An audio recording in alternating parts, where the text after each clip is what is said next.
Hi friends, welcome to our channel మమతల నిలయం. అందరు ఎలా ఉన్నారు? బాగున్నారా? నేనైతే చాలా చాలా బాగున్నాను. మీరు కూడా బాగుండాలని మనస్ఫూర్తిగా కోరుకుంటున్నాను.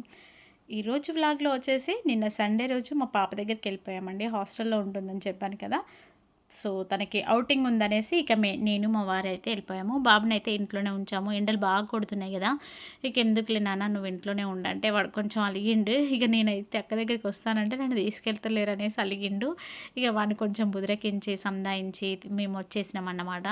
ఇక వాడేమో అంటే ఇక పాపం ఎంతైనా కొంచెం వాడు అక్క ఇద్దరు బాగా కొట్లాడుకుంటారండి. వాడు ఎప్పుడు అంటూ ఉన్నాడు అక్కని చాలా మిస్ అవుతున్నా మమ్మీ అనేసి.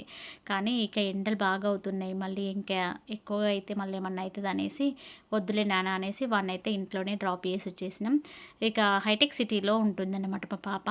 మెట్రో ఎక్కకపోతేనైతే మనం వెహికల్లో జర్నీ చేయాలంటే చచ్చిపోతామండి ఆ హైదరాబాద్ ట్రాఫిక్కి. ఇక అందుకోసం అనేసి మెట్రోలో వచ్చేసి పాప దగ్గరికి వచ్చేసినాం. పాపకి నేను చికెన్ బిర్యానీ తీసుకొచ్చిన. ఇక లంచ్ చేసిన తర్వాత కాసేపు అలా బయట తిరుగుదామనేసి బయటకైతే వచ్చేసినాం. డిన్నర్ అయిపోయాక తను ఏదో స్టేషనరీ కావాలి అంటే మళ్ళీ ఒక షాప్కి తీసుకెళ్ళి స్టేషనరీ కొనిచ్చి ఇక బయట అలా కాసేపు తిరుగుతూ ఉన్నాము. అమ్మ చూసారా నా వెనకాల ట్రాఫిక్ ఎంత ఉంటుందంటే అసలు భలే చిరాకేస్తుందండి. మళ్ళీ ముందు కొన్ని వీళ్ళ హాస్టల్ వాళ్ళు జాయినింగ్స్ ఉన్నాయి. ఇక ట్రాఫిక్ అయితే చెప్పలేకపోతున్నాము, మనం నడవడానికి భయమేస్తుంది. ఎంతైనా హైటెక్ సిటీ అంటే ఇంకా ఘోరంగా ఉంటుంది కదా. ఇక అందుకోసం అనేసి ఏం చేద్దాం, మనమే అడ్జస్ట్ అయిపోయి లంచ్ అంతా అయిపోయిన తర్వాత ఇక పాపనైతే దగ్గరలో ఉన్న ఒక చిన్న పార్క్కి అయితే తీసుకెళ్ళేసి కాసేపు ఉంచేసి తర్వాత తనకు ఫేవరెట్ అయిన ఐస్ క్రీమ్ కొనిచ్చేసి మిగతా స్నాక్స్ అన్నీ నేను ఆల్మోస్ట్ ఇంట్లోనే వేసుకోపోతా. తను బయట స్నాక్స్ ఏమీ అడగదండి. మా పాప అయినా మా బాబు అయినా స్నాక్స్ అసలు ఎక్కువగా అడగరు. నేనే నాకు వీలైనంత వరకు నేనే ఇంట్లోనే వేసుకొని పోతా హాస్టల్కి. ఇక అటుకుల పోపు వేసానని చెప్పాను కదా, అటుకుల పోపు, కొన్ని చెకోడీలు, కొంచెం మిక్చరు అవన్నీ కూడా నేను ఇంట్లోనే రెడీ చేసి తనకైతే తీసుకొని వెళ్ళిపోయాను. ఇక ఇక్కడ తర్వాత నాకైతే ఫుల్ దాహం వేస్తుందనేసి ఒక థమ్స్అప్ తీసుకొని అయితే తాగేసినాం. ఇక మళ్ళీ హాస్టల్కి అయితే వచ్చేసినామండి. హాస్టల్కి వచ్చేసి ఇంకా టైం కాలేదనేసి మేము కాసేపు ఇలా కూర్చున్నాము. నాకు ఎందుకో అండి సండే పిల్లల దగ్గరికి వెళ్ళకపోతే నాకు ఆ రోజులా అనిపించదు. మా వారు లేకపోయినా నేను ఒక్కదాన్నైనా సరే సండే రోజైతే ఖచ్చితంగా పాప దగ్గరికైనా బాబు దగ్గరికైనా ఇద్దరి దగ్గరికి వెళ్తూ ఉంటాను. ఇక ఈసారి అయితే ఇంకా మా బాబు మా పాప సేమ్ కాలేజ్, కాకపోతే క్యాంపస్లు వేరన్నమాట. ఇక ఈసారి అయితే ఇద్దరు ఒకే దగ్గర కదా, ఇక వీక్లీ వన్స్ ఖచ్చితంగా వెళ్తాను. అంటే అప్పుడు పాప దగ్గరికి వెళ్తే బాబుని మిస్ అవుతున్నా, బాబు దగ్గరికి వెళ్తే పాపని మిస్ అవుతున్నా అనిపించేది. కానీ ఈసారి అలా ఏమీ లేదు. ఒకరి దగ్గరికి వెళ్ళినా ఇంకొకరిని తీసుకొచ్చేసి ఇద్దరిని కలిసేసి రావచ్చు. మా వారు కూడా అండి ఎంత బిజీగా ఉన్నా సండే వచ్చిందంటే ఖచ్చితంగా లీవ్ అన్న పెడతారు. లాస్ట్గా సిక్ అన్న వేసేసి పిల్లల్ని కలవడానికైనా వస్తారనమాట. ఇంకా నాకంటే ఎక్కువ మా వారు ఉండలేరండి. ఏదో నా ముందు బిల్డప్ ఇస్తూ ఉంటాడన్నమాట. పిల్లల్ని చూడకుండా ఉండాలి, ఎప్పుడు మన దగ్గర ఉంటారా అట్లా ఇట్లా అని నాకు కొంచెం ఓదార్చినట్టు చెప్తూ ఉంటాడు. కానీ నాకంటే వీక్ ఎక్కువగా మా ఆయన మా పిల్లల విషయంలో.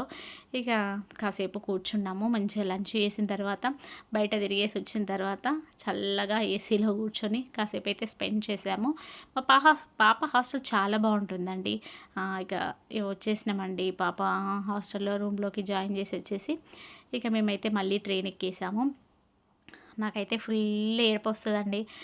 ఇప్పటికీ ఇద్దరు పిల్లలు వెళ్ళేసి మా బాబు వెళ్ళి 2 ఇయర్స్ అవుతుంది, పాప వెళ్ళి 1 ఇయర్ అవుతుంది. కానీ నాకు ఇప్పటికీ పిల్లలు వెళ్తుంటే ఏడుపు వస్తుంది, మళ్ళీ వాళ్ళని జాయిన్ చేసి వచ్చేటప్పుడు ఏడుపు వస్తుంది. కానీ ఏం చేద్దాం, తప్పదు ఇక మనకు అనేసి మళ్ళీ వచ్చి నేను డల్గా ఉన్నాను. ఇక మా వారేమో ఇక నీకైతే ఎప్పుడు కొత్తే అంటూ తిడుతూ ఉన్నారు. కాకపోతే ఏం చేద్దాం, ఇక అంతే. నాకు పిల్లలంటే బాగా ఇష్టం అండి, ఆల్మోస్ట్ అందరికీ అంతే. కానీ ఇంకా నాకెందుకో వాళ్ళని వదిలిపెట్టి ఉండాలంటే నా వల్ల కాదు. ఇక ఇంటికైతే వచ్చేసామండి. వచ్చి రాగానే పార్సల్ వచ్చిందంట. ఇక మా వాడు మమ్మీ పార్సల్ వచ్చింది మమ్మీ అని అంటే, మా పాప వెళ్ళేటప్పుడు ఒక డ్రెస్ని ఆర్డర్ చేసుకుంది. ఇక అదే వచ్చింది అని అన్న తర్వాత సరేలే అనేసి ఇక్కడైతే ఓపెన్ చేస్తున్నాను అనమాట. ఒక ఫ్రాక్ బాగుందండి. ఇది వేరే వెబ్సైట్, అంటే ఇది మన మీషో, అమెజాన్ల నుంచి కాకుండా వేరే వెబ్సైట్ నుంచి ఆర్డర్ చేసుకుంది. చాలా చాలా బాగుంది ఈ ఫ్రాక్, నాకైతే బాగా నచ్చింది. దీని కాస్ట్ వచ్చేసి 700 రూపీస్ అలా. బాగుందిరా మమ్మీ ఫ్రాక్ అని అంటే, సరే మమ్మీ అనేసి అప్పుడే ఆర్డర్ చేసుకుంది, ఉండేటప్పుడే ఆర్డర్ చేసుకుంది. అదేమో ఇప్పుడు వచ్చింది, చాలా బాగుందని, నాకు బాగా నచ్చింది మమ్మీ అని అనేది. సరేలే అని వెళ్ళేటప్పుడు హాస్టల్కి తీసుకెళ్దు అంటే తను ఉన్నప్పుడు రాలేదండి, తర్వాత వచ్చేసిందనమాట.